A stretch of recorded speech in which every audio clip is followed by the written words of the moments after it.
I raped a woman. I don't believe that I'm a pathological sex offender, but at the same time, I raped.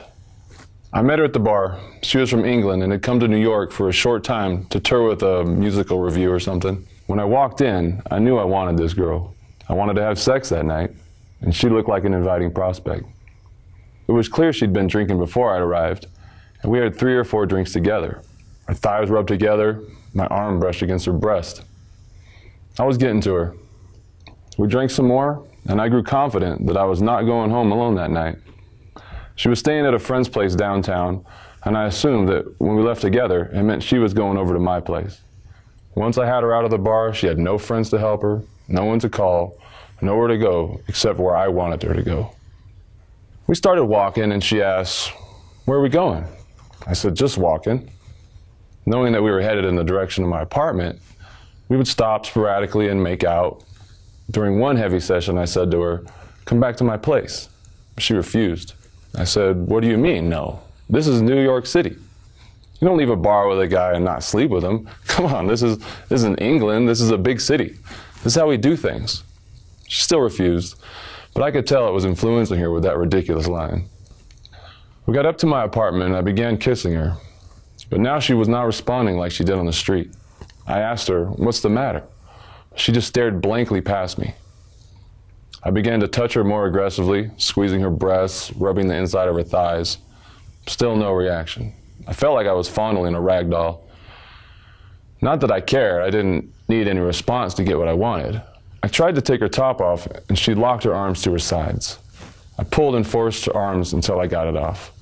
I eased her down on the bed. She did not resist me, but moved like dead weight, staring straight ahead and grinding her teeth furiously. Ugh, what a repulsive sound, I said. Not a word was spoken during the struggle. Just me trying to get her legs apart and her trying to get them back together. It was primal. The sex lasted about a minute or 2, and when it was over, I had the familiar aftertaste left by unsatisfying sex. My coercive power, which had been so relentless 5 minutes before, was spent. The manipulative force I had used left me empty. I didn't want this girl sleeping in my bed. I also didn't want to walk her home. She sat up in bed. She wanted to leave. But now it was 4 in the morning, and I couldn't let her go alone, even if she did know how to get back. "Just sleep over," I said reluctantly. "You can leave when it's light out." She did sleep over. Didn't stop grinding her teeth the entire night. When we got up the next morning, I insisted she wait and walk out with me. The last thing I said to her when we hit the streets was, "You have to walk that way to get back to your friend's house." I raped a woman.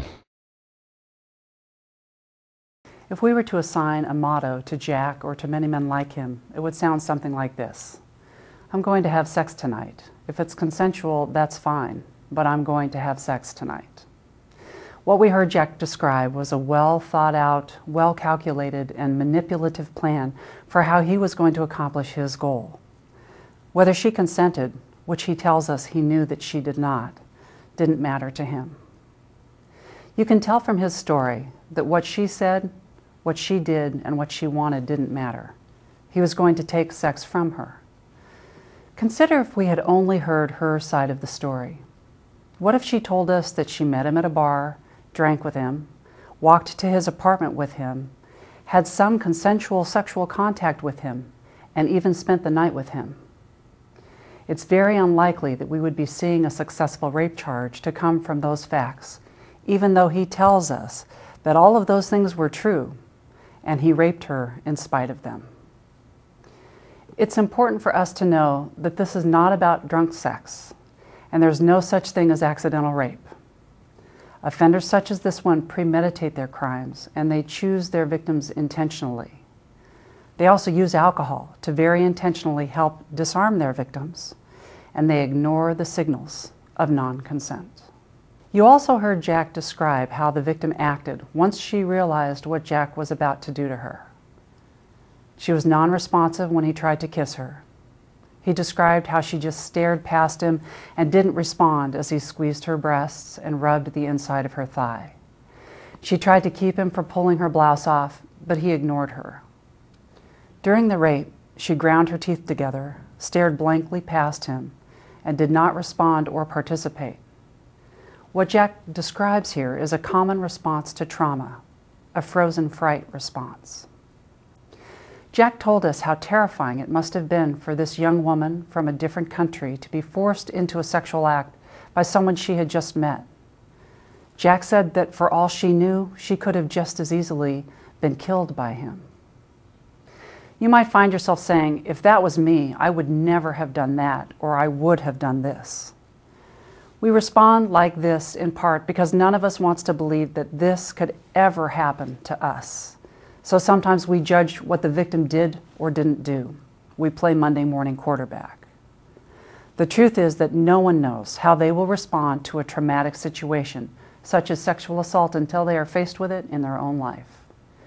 Beware of this tendency to judge victims for what you think they did wrong. What matters is that we understand who put them in the situation and caused the trauma in the first place, the offender. In this case, it was Jack.